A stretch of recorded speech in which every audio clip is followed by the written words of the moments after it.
Big pass நேர்களுக்கு வணக்கம். So third ப்ரோமோல நாம கேட்கணும் அப்படின்னு நினைச்சத தலைவி திவ்யா சொல்லிட்டு இருக்காங்க கமருதீன் கிட்ட. ஏன்னா ஆரம்பத்திலிருந்தே நம்மளும் சொன்னோம், டே உனக்கு அறிவிலடா, நீ முட்டா பயிலா இருக்கடா, உன்னை ட்ரிகர் பண்ணி அவ ஒரு கேம் ஆடுறாடா, உன்னை வச்சு உன்னை ஒரு அடியாலா யூஸ் பண்ணி ஒரு கேம் ஆடிட்டு இருக்கா, புரிஞ்சுக்கோ, இவ்வளோ முட்டாளா ஒருத்தர் இருக்க முடியுமா, உனக்கும் தெரியுது அவ எவ்வளோ பெரிய அபியூசர்னு தெரிஞ்சும் அவ கூட ஏன்டா உன் லைஃபை காலி பண்ற அப்படின்னு எத்தனையோ தடவை நாமளும் சொன்னோம். உள்ள திவ்யா ஒரு ஃப்ரெண்டா பல நேரங்கள் அதை சொல்லி பார்த்தாங்க. அதை அவர் கேட்கவே இல்லை. அண்ட் அதை தான் இப்போ திவ்யா சொல்லிட்டு இருக்காங்க.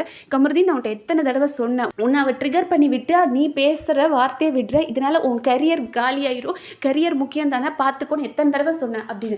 அவங்க வந்த அப்பவே அவ்வளோ ஜென்யூனாக அவர் மேலே ஒரு கேர் பண்ணாங்க. அவங்க வந்ததுமே அந்த பேட் டச் அப்படின்றத சொல்லி, இங்கே பாரு, 2 பேரோட கன்சர்னில் தான் அது நடந்திருக்கு, மேபி அது பேட் டச்சாக இருந்தால் டீம் எப்பயோ வந்து உன்னை தூக்கி வெளியே போட்டிருப்பாங்க, அப்படி இருக்கும்போது அது பேட் டச்னு வராது. ஆனால் அவள் உன்னை இப்படி ஃப்ரேம் பண்ணுறா, நீ பார்த்துக்கோன்னு அவ்வளோ குழந்தை பிள்ளைக்கு சொல்கிற மாதிரி சொல்லி கொடுத்தாங்க. ஆனால் இந்த கிறுக்கு பைய திவ்யா பேச்சை கேட்காம பார்வதி கூட சேர்ந்து இன்னைக்கு நாசமாக போயிருக்கா. அண்ட் அதை தான் திவ்யா இன்னைக்கு சொல்லிட்டு இருக்காங்க. அப்போ உடனே இவங்க மேடம் வந்து திருப்பியும் வராங்க. பார்வதி முகத்துலலாம் இப்போ கூட எந்த ஒரு கவலையும் இல்லை, அவங்க முகத்தை பார்த்தாலே தெரியுது. அண்ட் பார்வதி இப்போவும் அது ஒரு ஃபீலே இல்லை அவங்களுக்கு, ஆமாம் நான் தப்பு பண்ணிட்டேன் அப்படின்றது கூட இல்லை, இது தப்பே கிடையாது, அவள் என்ன பேசினா நான் கேமுக்காக பண்ணேன் அப்படின்ற மாதிரி அவங்க இருக்காங்க. ஆக்சுவலி இது கேம்லாம் கிடையாது, கேம் ஸ்ட்ராட்டஜின்றதெல்லாம் பார்த்தோம் அப்படின்னா ஏன் அவங்க வந்து வேறு யாரையும் தள்ளி விடல, சுபிக்ஷாவையோ அரோராவையோ ஏன் தள்ளி விடல, ஏன் சாண்ட்ரா மட்டும் தள்ளி விட்டாங்கன்னா, சாண்ட்ரா தன்னோட ரகசியத்தை சொல்லிட்டா. ஸோ தன்னோட ரகசியம் வெளியே வருது அப்படின்னா இவன் எந்த அளவுக்கும் இறங்குவா. சீரியஸாக சொல்கிறேன், பார்வதி மாதிரி ஆட்கள் கூட பழகிற நபர்கள் தயவு செஞ்சு ரொம்ப பத்திரமா இருந்துக்கணும்.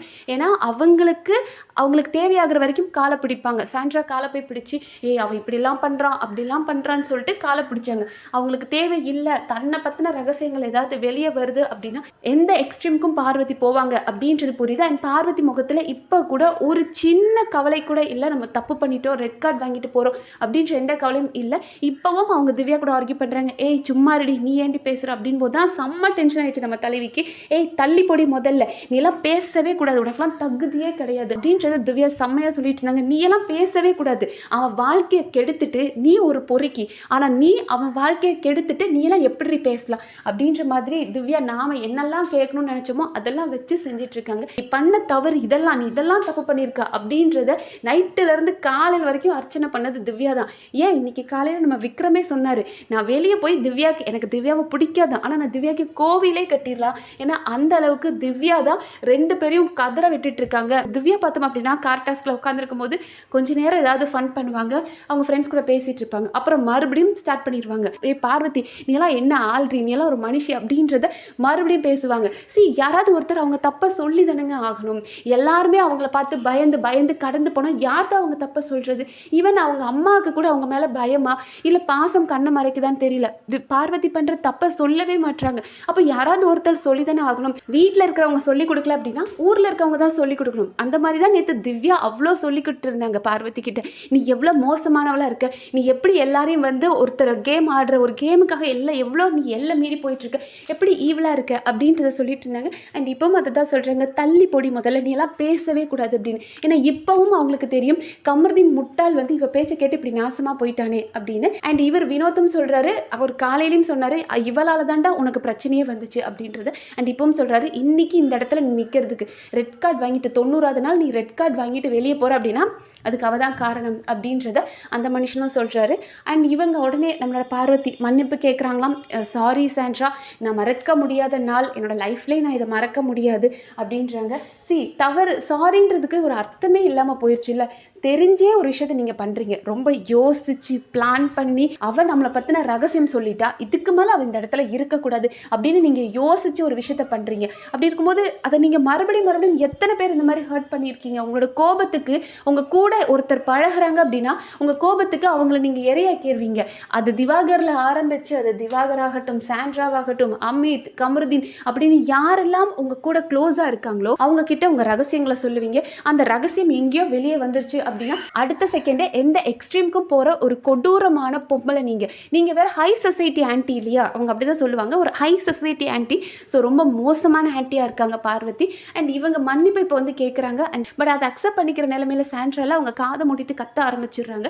இவங்களை பார்த்து பயந்து கத்துறாங்க. அப்போ தான் நம்மளோட கமருதீன் வந்து அப்படியே காலிலேயே விழுந்துட்டாரு. ஸோ மன்னிப்பு கேட்குறாரு, ஏன்னா நான் பேசினதெல்லாம் தப்பு தான் அப்படின்னு. ஏண்டா நீ இது எத்தனை தடவை கமருதீன் பண்ணியிருக்க, உங்கள் சாரியில் வேல்யூவே இல்லைன்னு எங்களுக்கு தெரியும். சுபிக்ஷாவை மீனவ பொண்ணு அப்படின்னு நான் சொல்லி நான் பேசினது எல்லாம் தப்பு தான் அப்படின்றத சுபிக்ஷா கிட்ட மன்னிப்பு கேட்டீங்க. அவங்க அப்பா வந்திருக்கும் போதும் மன்னிப்பு கேட்டீங்க. அப்பா நானும் உங்களை மாதிரி சாதாரண குடும்பம் தான்ப்பா அப்படின்னீங்க. ஆனால் நேற்றும் கார் டாஸ்கில் பார்த்தோம் அப்படின்னா நீங்கள் அந்த கம்யூனிட்டியை எடுத்து பேசிகிட்டு இருக்கீங்க. அப்போ நீங்கள் என்றைக்காவது ஒரு விஷயத்தை ரியலைஸ் பண்ணுறீங்களா? உங்கள் மன்னிப்புன்றது சும்மா அந்த நேரம் உங்கள் பேரை ஒயிட் வாஷ் பண்ணிக்கிறதுக்கு மட்டும்தானே தவிர இப்போவும் உங்களோட மன்னிப்பு இந்த காலில் விழுகிறது நாளைக்கு வெளியே இது பிரச்சனையாக மாறக்கூடாது. நம்மளை பார்க்குறவங்க ஐயோ இவ்வளோ பெரிய பொறுக்கி ரெட் கார்டு வாங்கிட்டு போயிட்டான், இவனை போய் நம்ம ப்ராஜெக்டில் எடுக்கக்கூடாதுப்பா அப்படின்னு நினைக்காம ஒருவேளை இவன் நல்லவனாக இருப்பானோ, பாவம் ஏதோ ஹிட் ஆஃப் த மூமெண்ட்டில் பண்ணிட்டானோ அப்படின்னு உங்களை நல்லவனாக காட்டிக்கிறதுக்காக தான் இந்த காலில் கூட விழுகிறீங்க. அண்ட் எனக்கு நல்லா ஞாபகம் இருக்குது, கமருதீன் முதல்ல வந்து பிக் பாஸ் வீட்டுக்குள்ளே வந்து முதல் வாரத்தில் ஒரு டாஸ்க் லெட்டர் அவருக்கு படிக்க தெரில, தமிழ் சரியாக படிக்க தெரில. அப்போ பிக் பாஸ் சொல்லுவார், நீங்கள் வேறு யாரையாவது கூப்பிடுங்க படிக்கிறதுக்கு அப்படின் போது, பிக் பாஸ் நான் வெளியே போய் எனக்கு படிக்க தெரிலன்னு சொன்னால் அவங்க என்ன பிக் பாஸ் என்னை பற்றி நினைப்பாங்க அப்படின்னு. அப்போ நம்ம பிக் பாஸ் சொல்லியிருப்பார், ஒன்றும் நினைக்க மாட்டாங்க, நீங்கள் போங்க அப்படிலாம் யோசிக்காதீங்கன்னு அனுப்பி விட்டுட்டார். அன்னைக்கு ஒரு டாஸ்க் லெட்டர் உங்களுக்கு படிக்க தெரியல அப்படின்றதுக்கே வெளியே என்ன யோசிப்பாங்க அப்படின்னு நினச்ச கமருதீன் தான் இன்னைக்கு ரெட் கார்டு வாங்கிட்டு போகிறாரா?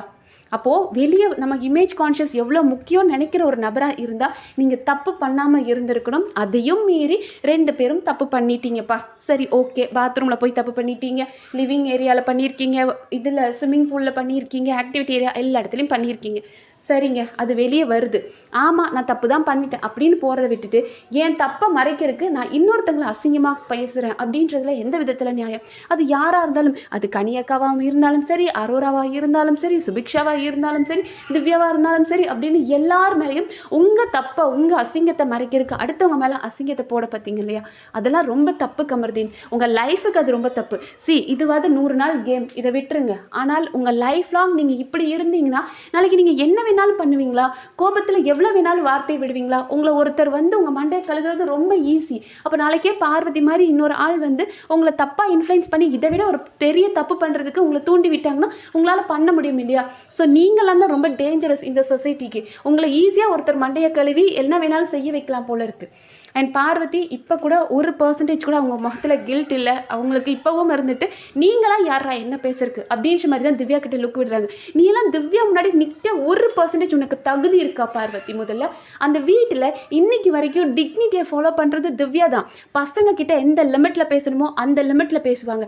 டாஸ்கில் என்ன பெர்ஃபார்ம் பண்ண முடியுமோ, தனக்கு எந்த அளவுக்கு முடியுமோ அந்த அளவுக்கு நிற்பாங்க.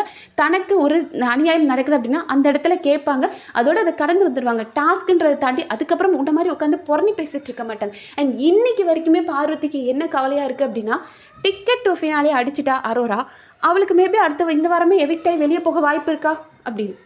அப்போ உன் மனசு எப்படி இருக்குது பாரு. நீ இன்றைக்கி அவ்வளோ பெரிய தப்பு பண்ணியிருக்க, ஒருத்தங்களை கீழே தள்ளி விட்டுருக்கு, அவங்களுக்கு ஃபிக்ஸ் வந்திருக்கு, இவ்வளோ பெரிய பிரச்சனை போயிட்டுருக்கு, அப்போவும் அரோரா உள்ளே போயிட்டாலே அப்படின்னு அடுத்தவங்களை பார்த்து கம்பேரிஷன் பண்ணி பொறாம வாழ்க்கை ஃபுல்லாக பொறாமப்பட்டே சாக போகிறா போல இருக்குது. அண்ட் எனக்கு சீரியஸாகவே நான் பார்வதி பற்றி யோசிக்கும் போது நான் பார்வதி அப்சர்வ் பண்ண விதத்து வரைக்கும் பார்வதி என்னை பொறுத்த வரைக்கும் ஒரு பேஷண்ட்டாக தான் தெரியுறாங்க.